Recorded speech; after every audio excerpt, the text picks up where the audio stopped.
Now, before we start, I want you to know that every person in our audience has been vetted by the AFP, ASIO, the ADF, the CSIRO, the YMCA, the CWA and the NRL. My guest tonight is one of the funniest people on the planet, Amy Poehler. But first, big news this week in the fight against ISIS. The federal government is working to confirm reports that Australian terrorists Khalid Sharif and Mohammed Elamar have been killed fighting for Islamic State. Oh, don't you hate it when you're following a competition and the Aussies get knocked out early?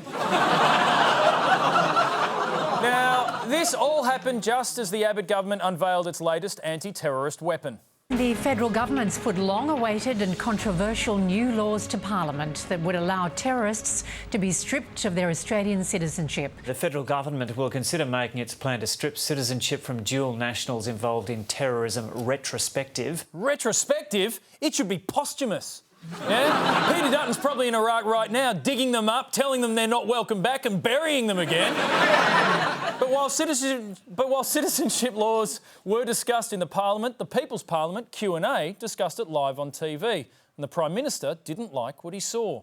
I think many millions of Australians would feel betrayed by our national broadcaster right now. And I think that the ABC does have to have a long, hard look at itself and to answer a question which I've posed before. Whose side are you on?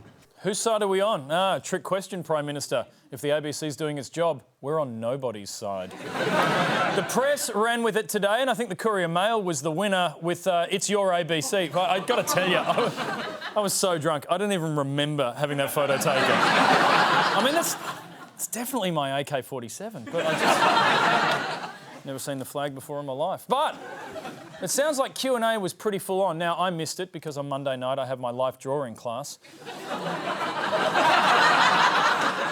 So let's check the tape. You can almost see my precious.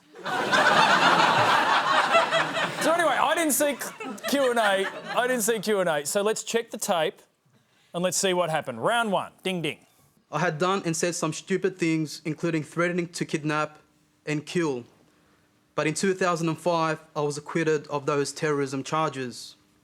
Question to the panel. What would have happened if my case had been decided by the minister himself and not the courts? Steve Ciobo. Yeah, cue the self-righteous applause. Business as usual from the lefty lynch mob. This week, the Liberal Steve Ciobo drew the short straw and had to go on Q&A. So, how will he handle this one? You're acquitted because at that point in time, the laws weren't retrospective. But I'm happy to look you straight in the eye and say that I'd be pleased to be part of a government that would say that you're out of the country as far as I'm concerned. Rubbish. I'm telling you, I would sleep very soundly at night with that point of view. As an Australian, I would be happy to see you out of this country. OK. Ooh, nice job, Steve, but the crowd's not with you on this one. Zacky's on the front foot. What else have you got to say, you reasonable young man?